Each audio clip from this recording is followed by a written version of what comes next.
We'll call upon our sister Maya Narasimulu. I just want to tell you something a little about her. And she is our the assistant senior citizen leader and one of the foundation members of the Senior Citizens Community Church. You must know Sister Maya Narasimulu was also favored to speak on Highway Radio 101.5. May you be blessed as she speaks God's word to you. Sister Maya Narasimulu, give her a hand.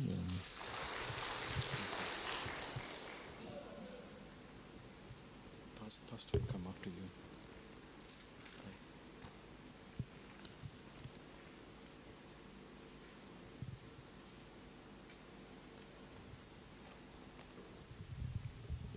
Good morning, church. Greetings to you in the sweet name of Jesus. Thank you, Pastor Dason, for giving me this opportunity this morning to minister. It is my privilege this morning to represent the senior citizens of Eshkol.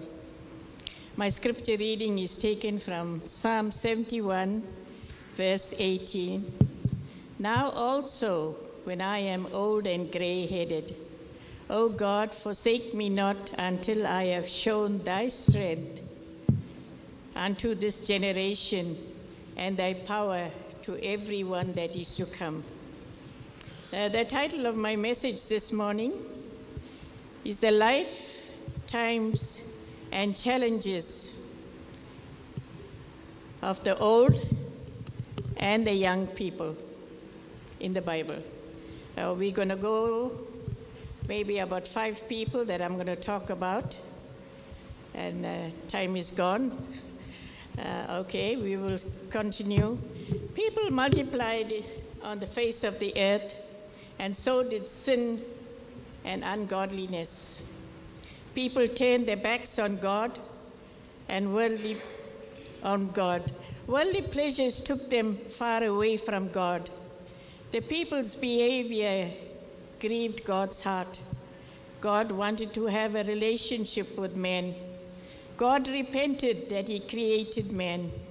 He said, I will destroy the earth and everything in it. But there was one man that found grace and favor in God's eyes. He could not destroy Noah. God gave Noah instructions to build a huge boat. I am going to flood the whole earth with rain. Noah was 600 years old. Noah did not understand about the rain or the flood, but he trusted God's word.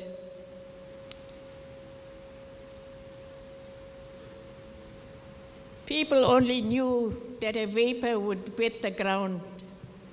People began to mock and to ridicule Noah. They laughed at him, they called him a crazy old man. But Noah had bold obedience and faith. Are you hearing the voice of God today? Is he leading you like the children of Israel? The Lord went before them by day in a pillar of cloud, and at night by a pillar of fire. They did not go before the cloud, but they followed the cloud. Praise God, today we have the anointing and the power of the Holy Spirit to lead us daily. In an ungodly environment, Noah heard God's voice.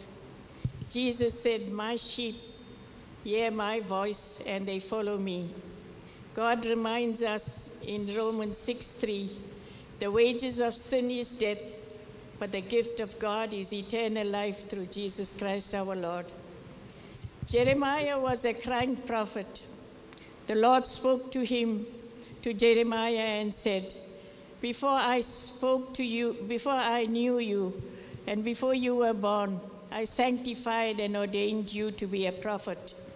What was Jeremiah's reply? Lord, Lord, you know I cannot speak. I am too young. The Lord answers Jeremiah, say not, I am too young, for I will send you, and whatsoever I command you, you shall speak. Yes, beloved ones, we are so full of excuses. I can't do this, Lord. I got no time. I simply can't do this. What you are asking me. Beloved ones, there are so many sick people. There are so many hurting people. There are so many discouraged people. People who are abused, homeless, and unemployed. The Holy Spirit is saying today, say not, beloved ones. Say not, I can't do it. The Lord will help you to do what needs to be done. God did not make a mistake when he chose you. God had so much of confidence in you and your ability.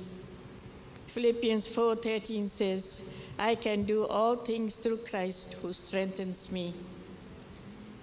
This little girl lost her parents. She lost her home. This little girl was a captive in a foreign country. She was a maid to Naaman's wife. Naaman was a captain in the king's army.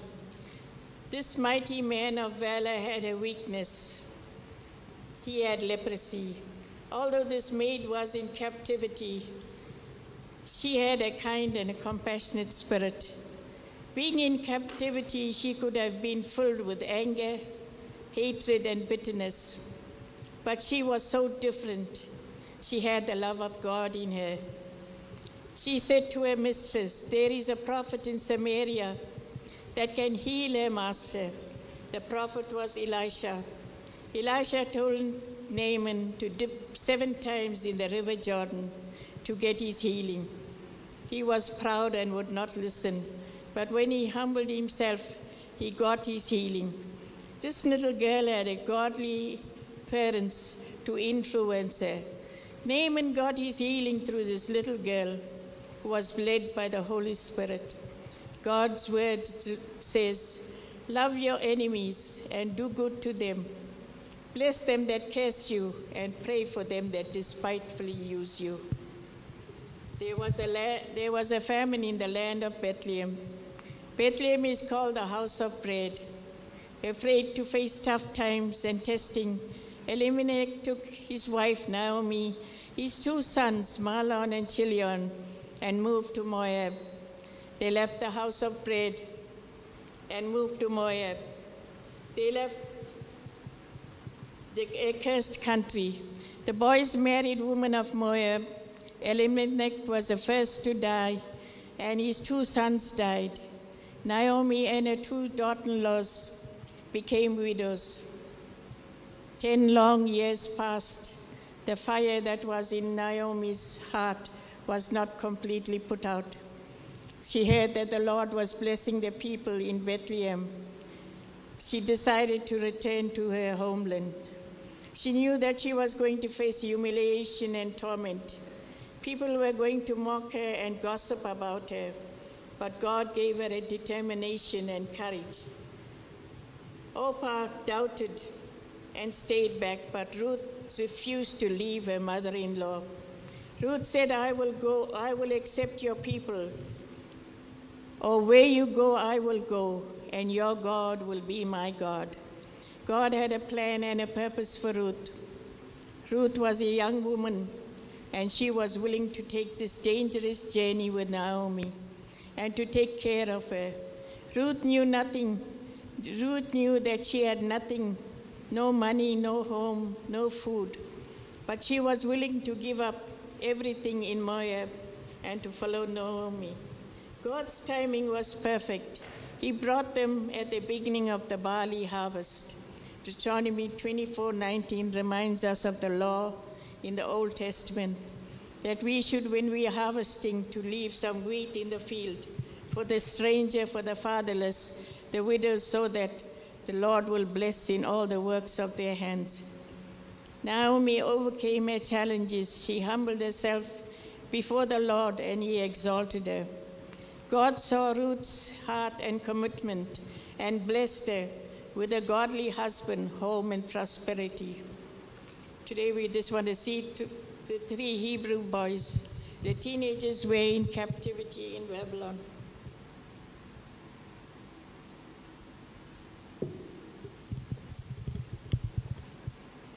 Three Hebrew boys, they were teenagers, were in captivity in Babylon. In Babylon, the law was that the music played.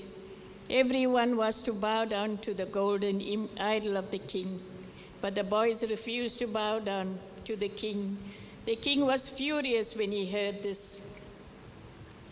They were to be thrown into the fiery furnace. The king gave them a second chance to repent, but they refused. The boys did not waver in their faith. They did not doubt God. Their faith was unshakable, unmovable. They did not compromise or beg for mercy. The king was puzzled. He wanted to know who was this God that could deliver them from his hands. The boys replied, the God whom we serve is able to deliver us, and even if he doesn't deliver us, we won't bow down to you. Is God not amazing? He puts us in the fire, and he joins us in the fire. When the hot winds of testing come, how do you face this challenge?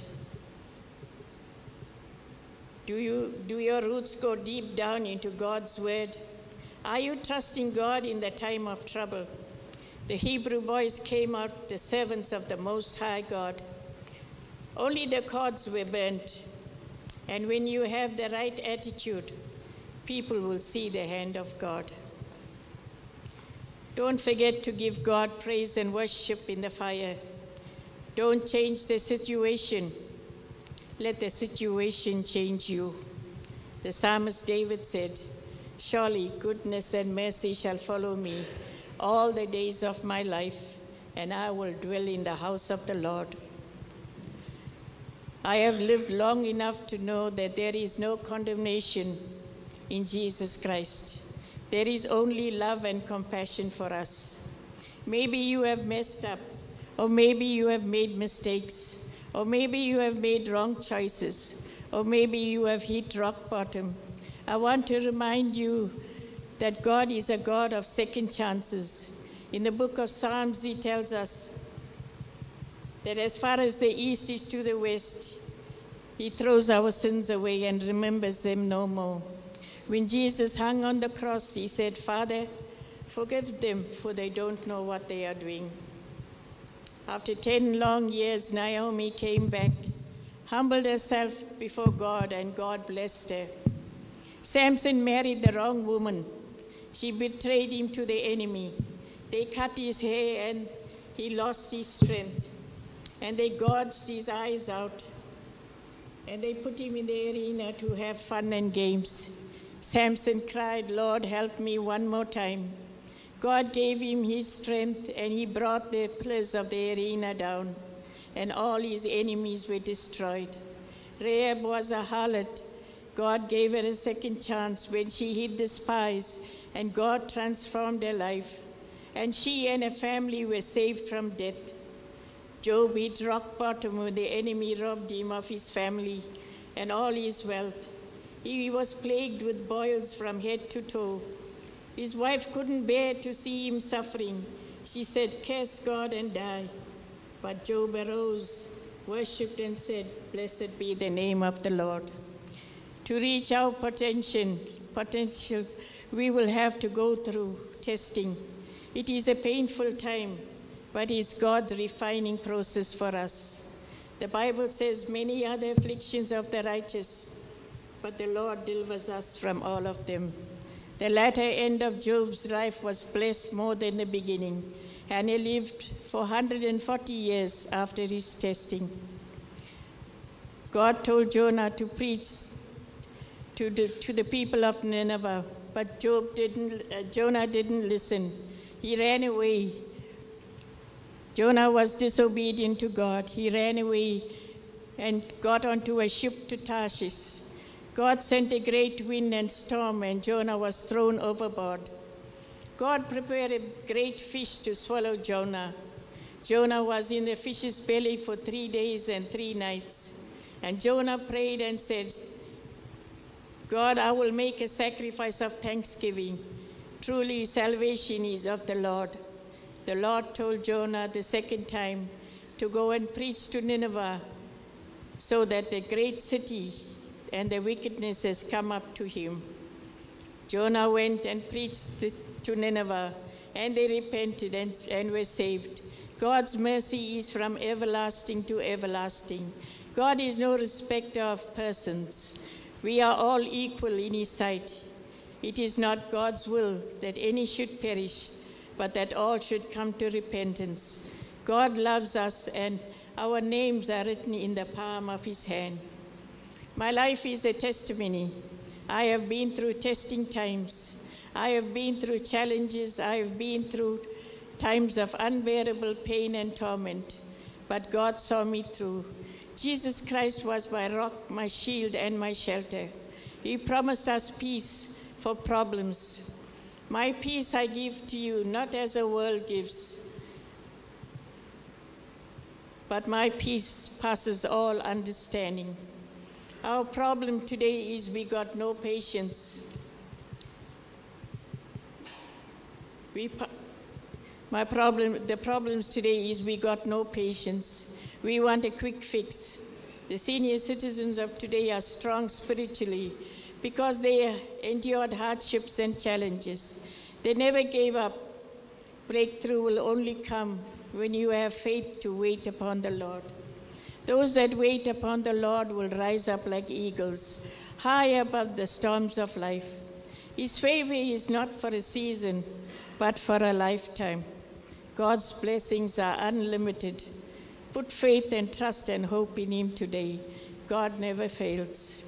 In closing, I want to say today, in our golden years, we thank God that we can serve him.